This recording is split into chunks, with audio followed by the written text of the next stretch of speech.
Hey everyone, today we're going to be talking about Uma Thurman's quest to kill Bill.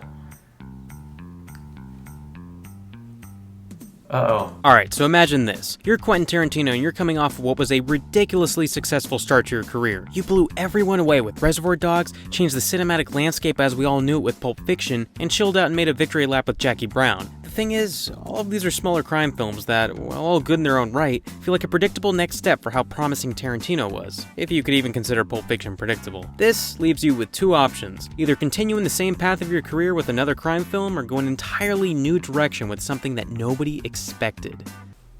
What do you think happened? It's pretty difficult to really express just how crazy of a step Kill Bill was for anyone to take in their film career. It was the opposite of safe, it was a risk, but it would be Quentin's stylistic step that would tell audiences what his films would be like for years to come. Everything was just turned up a little bit more. While there were crazy flips, kung fu punches, and limbs getting chopped off left and right, Tarantino's strengths still stayed as the foundation and heart of the movie. Oh yeah, and did I mention this entire film is 4 hours long?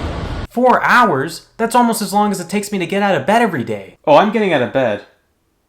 Just very, very slowly. As a hero, let alone a female hero, the bride is easily one of the most badass characters I've ever seen put to film. She feels so strong yet so vulnerable, and this is due to the genius that is Tarantino's writing. Like any normal person does in their life, she loses. Badly, but it's her getting back up that keeps us cheering for her. There isn't this pandering, manufactured injection into her character that feels artificial and fake. As crazy as this world is, she feels grounded and real. Uma Thurman does an incredible job of embodying everything that makes the bride work, giving what I think is one of the most underrated performances of anyone in Tarantino's filmography. It's understandable though, I mean there are just so many strong elements in this film, it's hard to really keep track of them. Apparently the shooting of the film had to be delayed because of her pregnancy, but I actually think that was a blessing in disguise.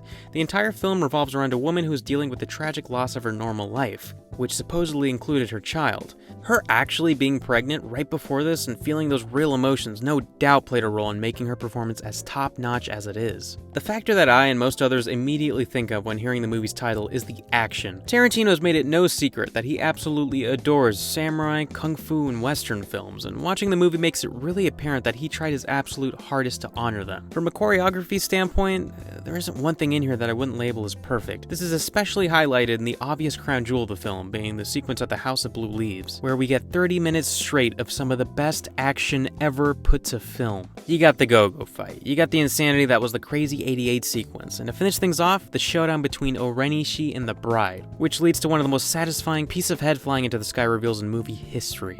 Yeah, there's not much competition, but still. Structurally, this is how you shoot an action sequence. With every single threat introduced, the stakes build and build and build, making the big finale all the more rewarding. One thing that has especially always stuck out to me in this portion of the film is the choice to go black and white for the majority of the Crazy 88 showdown, but apparently it wasn't actually much of a choice and was instead put in to avoid the risk of not being allowed in theaters. It actually ended up being a sort of accidental homage to old kung fu films of the past that would do this to past TV censors. Of course, it's not just the action that deserves 2 pats on the back. Writing-wise, I mean, it's a Tarantino movie, what do you expect? Yeah, the writing is very strong, but just like Uma Thurman, it's, dare I say, underrated. The universe of Kill Bill feels like a real and lived-in place, which I attribute to the movie's complex characters and how the relationships develop and clash throughout the story. In typical Tarantino fashion, there are some masterfully written dialogue sequences here. The one I always bring up when complimenting the dialogue is Bill's Superman monologue, where he compares the bride's entire existence to that of Clark Kent, aka Superman. It's such an interesting and thoughtful idea that really gives the character of the bride an entirely new layer of depth.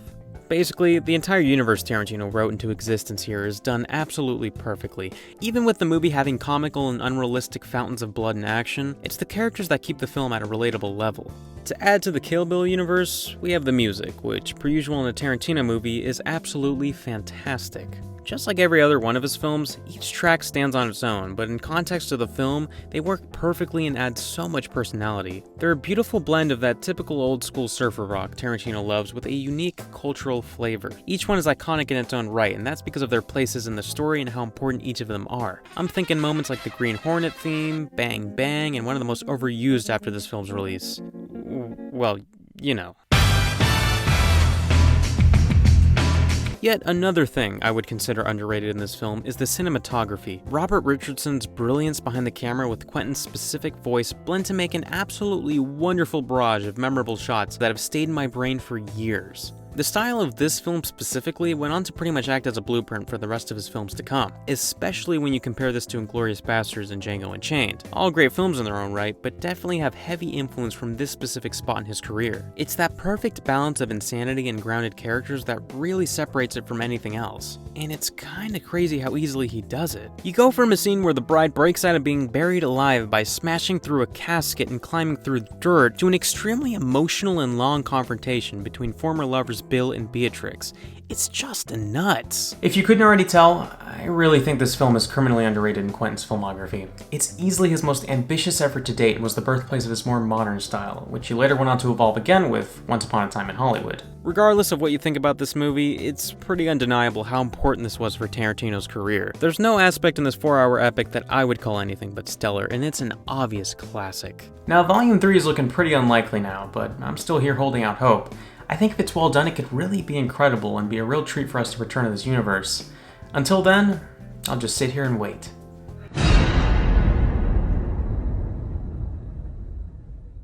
Oh, there's my exact replica of me as a skeleton. Silly Bill.